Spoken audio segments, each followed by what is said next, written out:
La police de quartier aborde les problèmes de criminalité et d'insécurité dans la communauté. Et cette approche permet de mieux cerner et d'évaluer les problèmes de violence ou de délinquance, ainsi que les autres phénomènes de société qui nuisent à la qualité de vie des citoyens. Alors, pour mieux cibler et comprendre, il est préférable d'évaluer les situations réelles et trouver du même coup des solutions durables.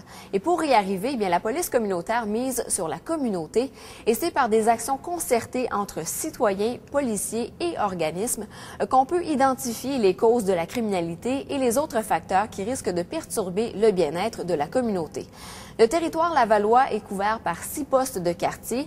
On y retrouve des agents en intervention communautaire dont le rôle est de travailler avec la population des quartiers afin de trouver ensemble des solutions aux problèmes locaux. Alors voici le lieutenant Martin Légaré de la police de Laval pour vous en parler en détail. À Laval, on a 6 postes de quartier qui sont répartis là, selon les 6 grands secteurs déjà reconnus de la ville. On a entrepris ce qu'on a appelé notre virage communautaire en 1999. Les équipes ont été créées et graduellement, là, les postes de quartier, il fallait trouver les bons endroits, aménager locaux. Donc, graduellement, dans les 2 années ou 3 qui ont suivi, on a ouvert les 6 postes de quartier.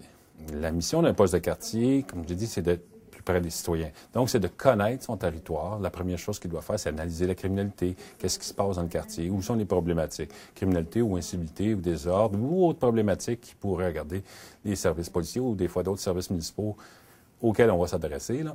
Mais d'abord et avant tout, c'est de connaître ce qui se passe sur le territoire, connaître nos gens, connaître nos partenaires, participer, travailler en partenariat. Et l'approche privilégiée d'un poste de quartier va être la résolution de problèmes.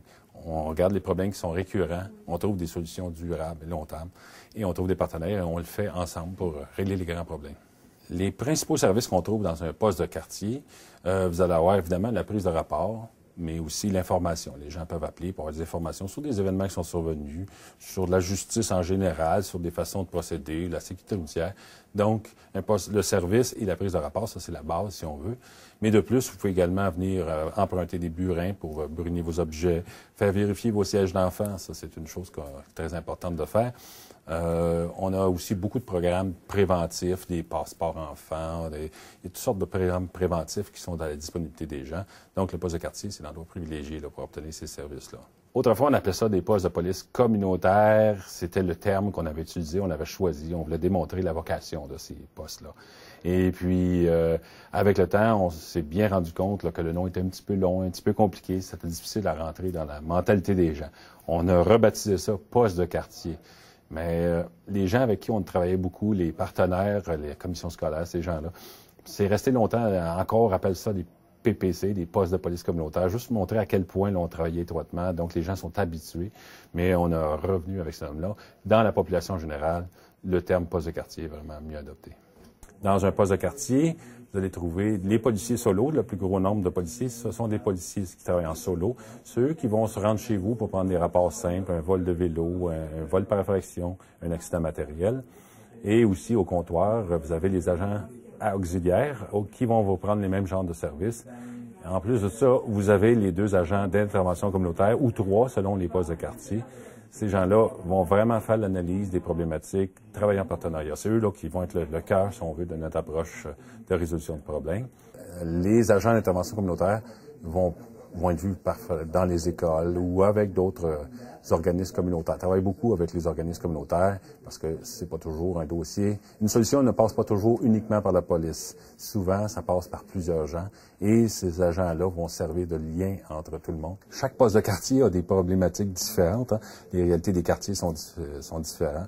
À l'exemple, à Saint-François, on avait des problèmes de sentiment de sécurité gang de rue. Pas nécessairement un gros problème gang de rue, même si dans la perception populaire, ça représente un gros problème parce que chaque événement était spectaculaire. Il y a un gros travail qui s'est fait là-dedans. Le poste de quartier numéro 1 est très, très actif dans ce dossier-là. Il y a des approches qui se font dans les écoles pour contrer le recrutement. Pour la prostitution aussi, ça, c'est un autre problème qui est associé aux gangs de rue. Donc, il y a beaucoup de travail qui s'est fait de ce côté-là. Je pourrais faire le tour des postes de quartier, vous dites des problèmes. Des fois, c'est des gros problèmes, on parlait des grands problèmes. Des fois, c'est des problèmes plus rapprochés. Ici, je me souviens d'un programme à Vimont-Auteuil, là, il y avait une berge qui était vraiment surutilisé par des gens qui faisaient du vandalisme, tout ça. Donc, il y a un travail d'équipe qui s'est fait avec la patrouille estivale, avec les gens des BML, avec les citoyens du secteur pour dépister les problèmes et vraiment régler ça une fois pour toutes pour que le parc puisse être repris en possession par les gens. À Chemédé, on a une problématique de prostitution, de sollicitation de prostitution dans la rue. Il y a eu un programme très important qui a été mis en place, qui appelle une quantité de partenaires. Les commerçants du quartier ont été mis en contribution. Une ligne a été produite, là, une ligne d'information qui était rentrée. Et évidemment, le poste de quartier a fait appel à toutes les ressources du département de police. Donc, beaucoup de gens ont travaillé sur la criminalité qui était associée à la présence, parce que c'est pas juste le problème de la prostitution, c'est toute la petite criminalité qui tourne alentour de ça. Donc, ça, c'est un des gros dossiers, une belle réussite du poste de quartier numéro 3, qui a, à toute fin de pratique, là, éradiqué le problème. Évidemment, on ne le réglera jamais au complet, mais les irritants que ça représentait pour les citoyens, eux, ont été éliminés. On se tient au courant, si on veut, des préoccupations de la population.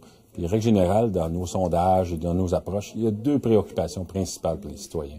La plupart du temps, on va parler en premier de la sécurité routière, la vitesse dans les rues, tout ça. Et aussi, on a bien peur un petit peu de les incivilités, les désordres et les gangs de rue. Ça insécurise. Ça tombe bien parce que ce sont justement les 2 priorités du service de police. Et les postes de quartier, notamment au chapitre de la sécurité routière, sont fortement impliqués. Ils vont faire les traitements des plaintes. Les gens, on les reçoit de plusieurs sources différentes et les plaintes sont analysées et traitées dans chaque poste de quartier. Et au besoin, font appel. Encore une fois, il y a la section sécurité routière qui vont venir les supporter. Mais en règle générale, ce genre de problème-là peut être traité localement par un poste de quartier sans problème. On a fait une étude aussi d'achalandage dans nos postes de quartier, les téléphones, les gens qui se présentent au comptoir. On était surpris. On savait que ça fonctionnait, mais on ne pensait pas qu'il y avait tant d'achalandage que ça dans les postes de quartier. On était surpris par ça, agréablement surpris, évidemment. La réalité des postes de quartier est un petit peu différente de d'autres municipalités. Les équipes dans les postes de quartier sont un petit peu plus petites, mais sont quand même proches de leurs gens, mais ils sont un petit peu plus petites. Donc, c'est plus difficile d'assurer une permanence 24 heures sur 24. Et de toute façon, le besoin n'est pas nécessairement là parce que vous avez la gendarmerie qui est là 24 heures sur 24 sur tout le territoire de la ville. Donc, les postes de quartier, en fait, sont ouverts de 9 heures à 17 heures du lundi au mercredi. Le jeudi, vendredi, c'est de 9 heures à 21 heures. Et le samedi, c'est de 9 heures à 17 heures. Il y a quand même des policiers dans les postes de quartier en dehors de ces heures-là. Mais ça fonctionne seulement à ce moment-là sur rendez-vous. Mais sans rendez-vous, ce sont les heures que je viens de vous mentionner.